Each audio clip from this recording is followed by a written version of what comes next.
Welcome to Writing in the Sciences. Today we're going to be thinking about how we can improve our scientific writing. Let's think about reading scientific papers for a moment instead of writing them. When we're doing research, what do most of us hope to find? Well, we want to find the research easily, so an article's keywords need to be optimized for search engines. We also want the research to be relevant, so an article's title and abstract need to quickly and simply convey the content. We want the research to be reputable, so that an article's methods, materials, and eventual outcomes make logical sense without needing to recreate that experiment. We want the research to be well organized because few of us have the time to sit down and read an entire paper to find out if it might be useful. And finally, we want the research to be easily understood without looking up additional references. If we can spend 30 minutes skimming a paper and find useful content instead of several hours, that gives us back valuable time. If we think about a lot of our preconceptions we may have about scientific writing, many of these things don't translate to things we would want to read ourselves. We want people to find our writing, so we include keywords that might not be very useful to readers. We want to sound like an expert in our field, so we make our titles and headings and sentences long and overly complicated. We see writing as a chore, so we convey our data and outcomes in a manner that requires a lot of thinking, reading, and interpretation from the reader. We want readers to read everything that we wrote about, so we force readers to dig for the knowledge that they want. And finally, we're concerned about sounding properly academic to impress our peers, so we write to impress instead of to inform. If we want and need certain things as a reader of science, it makes sense to do these same things when we're writing science. David Lindsay was a researcher and professor in animal biology and behavior at the University of Western Australia for 33 years, and he noticed this disconnect that many of us have between being readers of science and being writers of science. His book, Scientific Writing Equals Thinking in Words, does a fantastic job of breaking down a paper's structure, and it gives clear steps on how to tackle each part of a paper so we can attract and engage more readers. We have multiple copies of his book at the Wooster Campus Research Library if you want a more in-depth look at scientific writing after today's seminar, and we also offer research or writing consultations in person or virtually to assist any students, staff, or faculty that have questions. Today, we're going to cover the 8 points that Dr. Lindsay discusses in crafting a paper. Title, introduction, materials and methods, results, discussion, summary and abstract, finishing touches, and editing. Let's look at the title of your paper first. How can we attract readers and quickly inform them about what the paper discusses?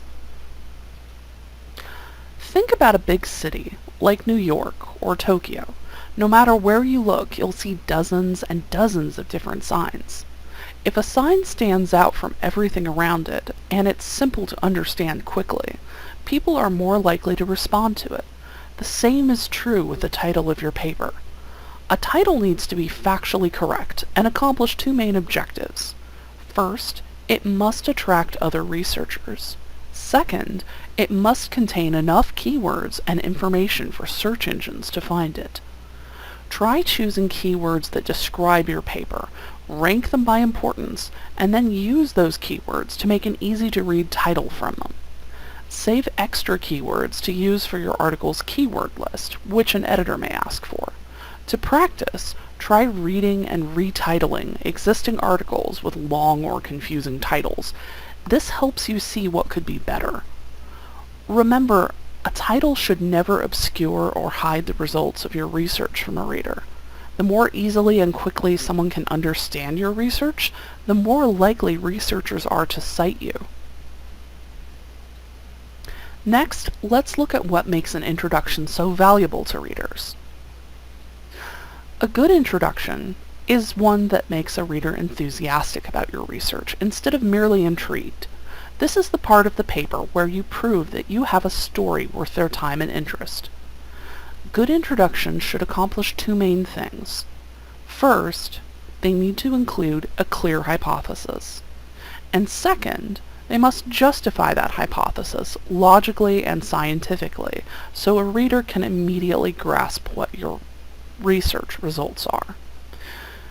You want to focus on writing your hypothesis first. Once you have a clearly stated hypothesis, writing the justification part will be much easier.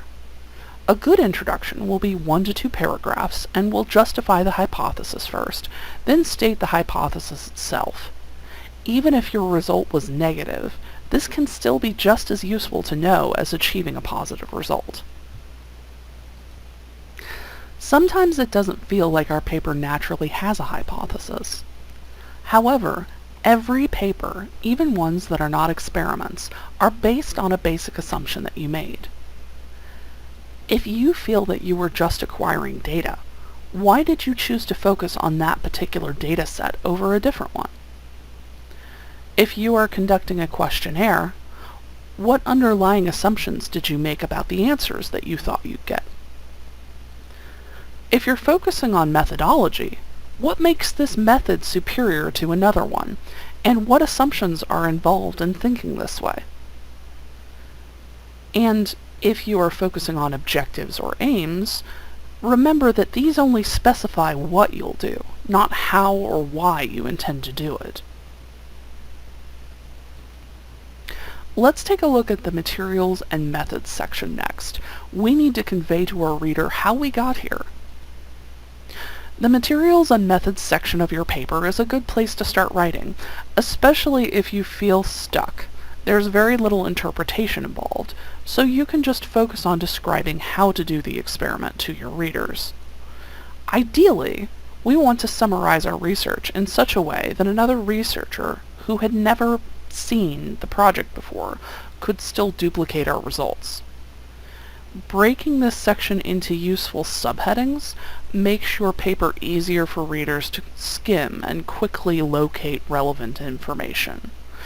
We also want to make sure to include any relevant information when it's needed, but we don't want to clutter our paper with data or references that are obvious, irrelevant, or don't add anything to a reader's understanding of our work. Something to consider while we're writing is how familiar or over-familiar we are with our own work. While we don't want to clutter our papers with references or information that is commonly known in our fields, sometimes when we've been working with a technique or method for several months or years, we can forget that this isn't actually common knowledge.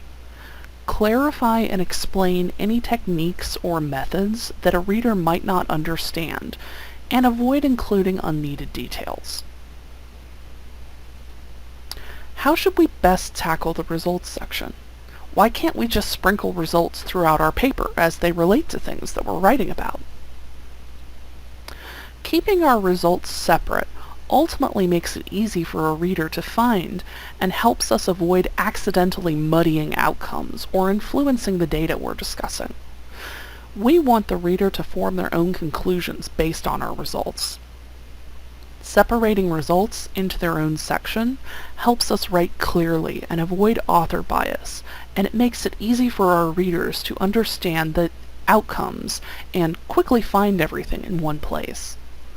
We want to make things easy to organize while writing for us, and easy for our reader to decipher later. What order should results be presented in for your paper? Type 1 results are the most important. Anything that is clear and relevant to your hypothesis. Type 2 results are still relevant to the hypothesis, but they're less convincing than Type 1.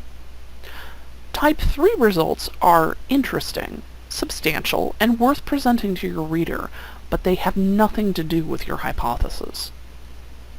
And finally, Type 4 results are not convincing and are not related to your hypothesis. You should include types 1, 2, and 3 in that order, but leave out anything that qualifies as Type 4 results. Figures and tables can be a great way to quickly display data trends for your reader, as long as you are choosing the right way to visualize your data. For example, if we wanted to demonstrate the 4 different kinds of results we discussed on the previous slide, a pie chart wouldn't make sense. None of these categories have any inherent numerical data to display. On the other hand, a 4-quadrant chart would be perfect. We can show where each type of result falls based on how relevant and clear the results are. If you want to show differences in information and the qualitative features of the data, a graph is more useful. If you need to perform a quantitative analysis of your results, a table with the actual numbers is going to be more useful. There are 3 rules that we should keep in mind when using figures and tables. First, a results section will never just be tables or figures without an accompanying explanation. If you don't need to include tables and figures, you can choose to omit them, but the reverse is never true. You always need to explain your work. Second, any text and any figures or tables must be self-supporting. A reader should not miss data or information if they only read your writing and ignore the figures and tables you include, or if they only look at your charts and skip your writing. Third, don't repeat information verbatim that is already covered elsewhere in your results. We want to keep the results section concise and informative, not restate things several times for the reader. Now that we've laid the groundwork for our paper and the science and outcomes it's built on, we can discuss them with our readers and give our interpretation of the results. The focus of the discussion part of your paper shouldn't be a systematic review of the literature or focus on other people's results. Instead, we want to focus on our own results and use the evidence and citations as needed to provide evidence for our interpretation of what happened and why. In other words, we want to focus on statements like, "I got this result," which is also corroborated by Brown in his 2007 study, not simply agree that our results and Brown's are similar, so we agree. Every argument you make must draw a conclusion about the results and your interpretation of them, and we want to break each argument into its own paragraph. How should we go about constructing each paragraph? For ease of reading, each paragraph should be a complete argument that includes a topic sentence, which will be a mini summary of everything else in the paragraph. If a busy reader is skimming your article and only reads the first sentence of each paragraph, they'll still get the most important information. Logical development of the topic sentence comes next, and you should flesh out your results and support them with evidence. Finally, we want a strong conclusion. What should our reader take away from this paragraph? Lindsay suggests that we focus on writing all of our topic sentences first, and then organize them by importance. This makes it easier to write everything in between and gives our writing a natural flow. How should we prioritize what paragraphs come first? This is actually going to be the same priority we used when thinking about results and whether or not to include them. We should always include any arguments that fall into types 1 through 3, and discard any that fall into type 4, as those arguments will only weaken the purpose and clarity of your paper. You should always put the most important arguments first, since busy readers typically skim for relevant information to their interests instead of reading the entire paper. Remember, if we're super busy and we tend to skim other people's research as readers, we need to write like we would want to read.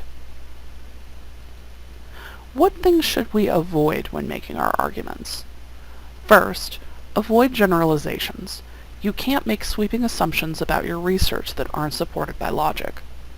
Second, remember the paper's arguments need to be backed by authoritative facts. There is no ultimate authority in science, since we're always making new discoveries. This means we need to ensure our sources are not outdated, proven incorrect by new data, or unintentionally undermining our own conclusions. Third, be careful when to use expressions of confidence. If you don't have conclusive evidence, don't imply you do or hedge the facts. Conclusions should be tied to the strength of your data. Statements such as, "there is a clear indicator," are easy to use as filler in your writing, but it also indicates more reliability in the data than may actually be present. When it comes to using references, there are a few ways we can state information to imply how widely accepted and confident we are in the data we're citing. In the first example, we're implying this is a widely accepted concept, and we agree with the author's conclusions. All aerobic bacteria are sensitive to umptomycin. Blogs, 2007. In the second example, we're implying that this fact is less well known, and we agree with the author's conclusions. Blogs, 2007, found or showed that all aerobic bacteria are sensitive to umptomycin. In the final example, we're implying that blogs went against the general opinions of the scientific community with this claim, and you are keeping an open mind towards the idea while indicating doubt. Blogs, 2007, claimed that all aerobic bacteria were sensitive to umptomycin. Now that you have a rough draft of your paper, it's going to be much easier to distill that down into a summary or abstract. We want to concentrate it down into the most important points. An abstract should ideally be a mini paper that concentrates everything into a few paragraphs or less. Leaving this part of your paper until after you have a first draft of everything else makes this one of the easier parts of the paper to write.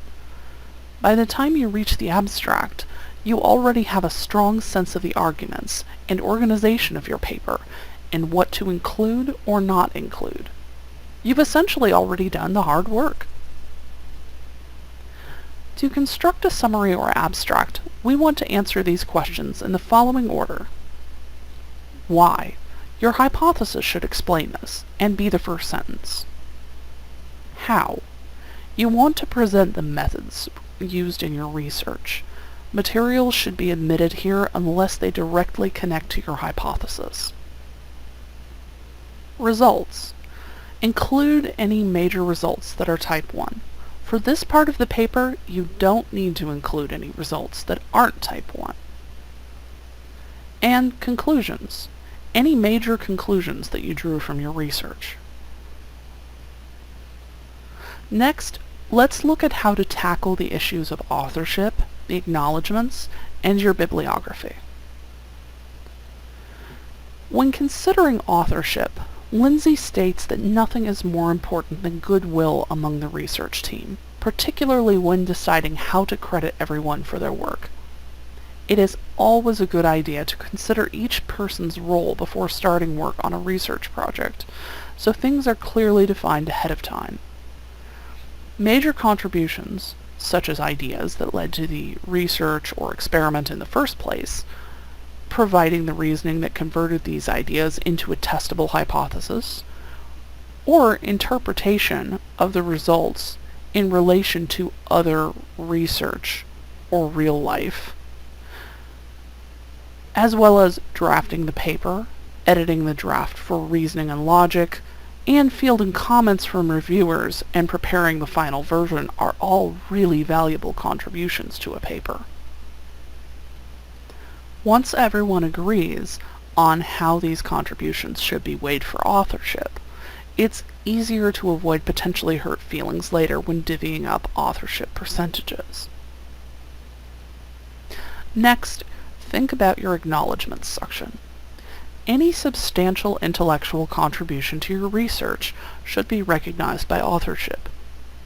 Daily tasks or duties related to someone's job don't need to be acknowledged unless that person has gone above and beyond their original duties to assist you. Funding bodies should generally be included in acknowledgements, both to recognize their contributions and to associate them with your successful research. This also helps in the future when you are looking for funding again. Let people know in advance you will acknowledge them, in case they wish to be excluded or not associated with your research. And don't include people just to name drop. The article itself will influence reviewers and editors more than big names. There are two ways that scientists cite references.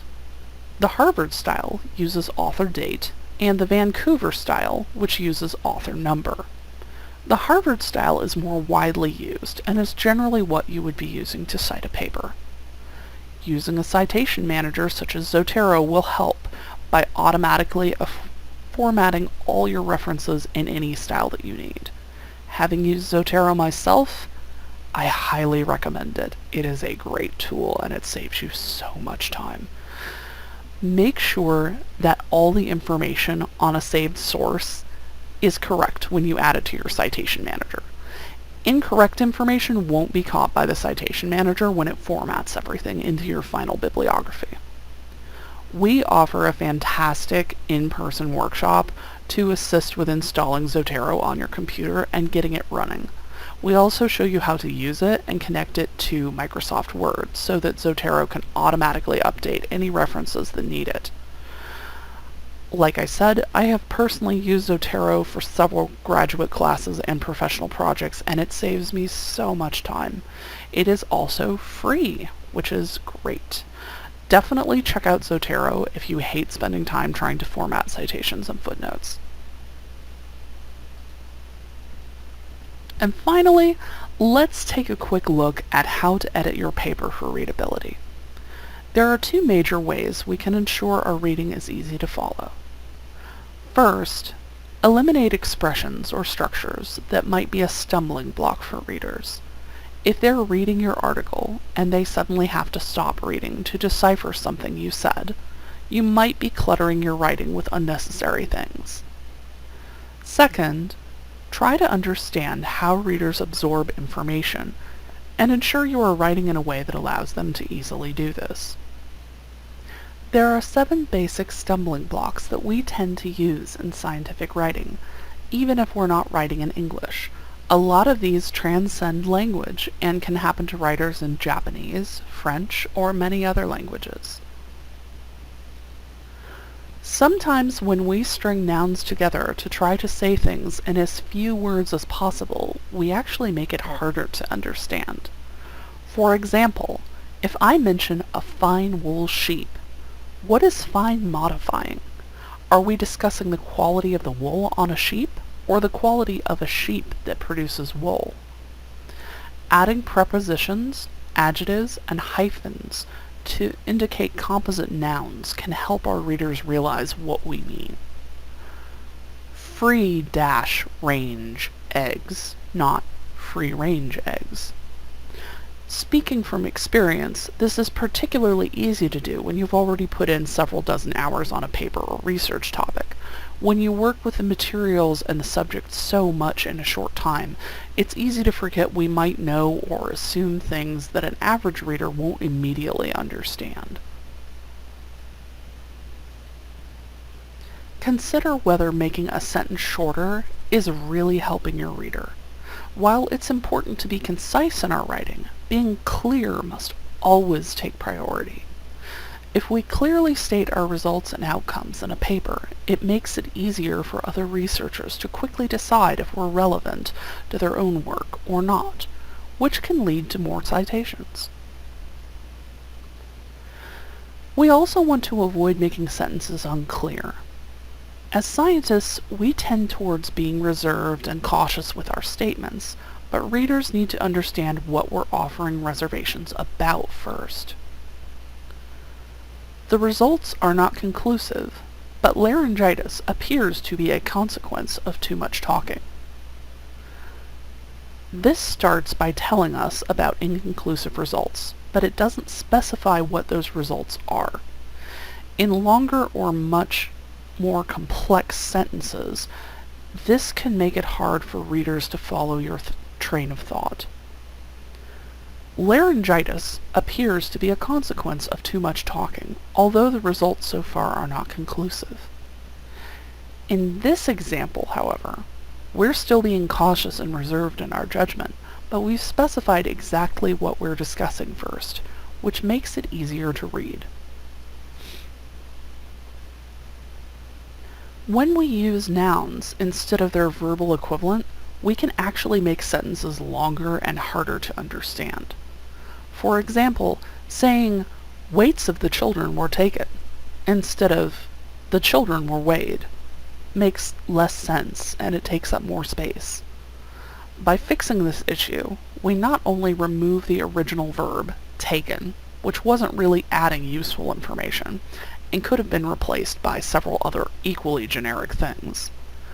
Weighed, however, is a specific verb.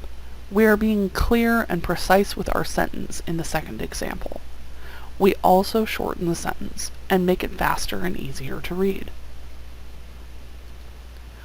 Using imprecise words or phrases is something many of us struggle with. Remember that in scientific writing, we want to be precise and clear in our writing.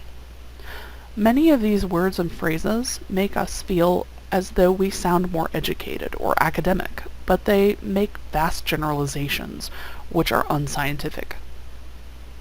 For example, what does considerable mean? 80%? 30%? A different number? Stating that a result occurred 67% of the time is more useful and scientific than stating it occurred considerably more than Y result.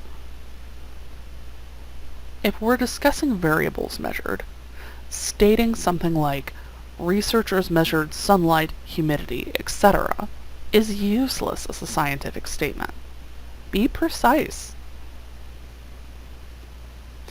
As a general rule of thumb, unless you are using an acronym or abbreviation that is commonly known or is repeated often in your writing, adding an acronym to save time for readers may be doing exactly the opposite. It takes less effort to read something than it does to memorize something and recall it later, which is what acronyms require us to do. If a reader is likely to encounter an acronym without the accompanying context and definition, it needs to be written out in full. This is particularly important in the title, abstract, or summary, and any headings in your charts or graphs. Another thing to keep in mind is that different readers may interpret an acronym differently. For example, AA can mean amino acids to biochemists, atomic absorption to physicists, and Alcoholics Anonymous to other readers.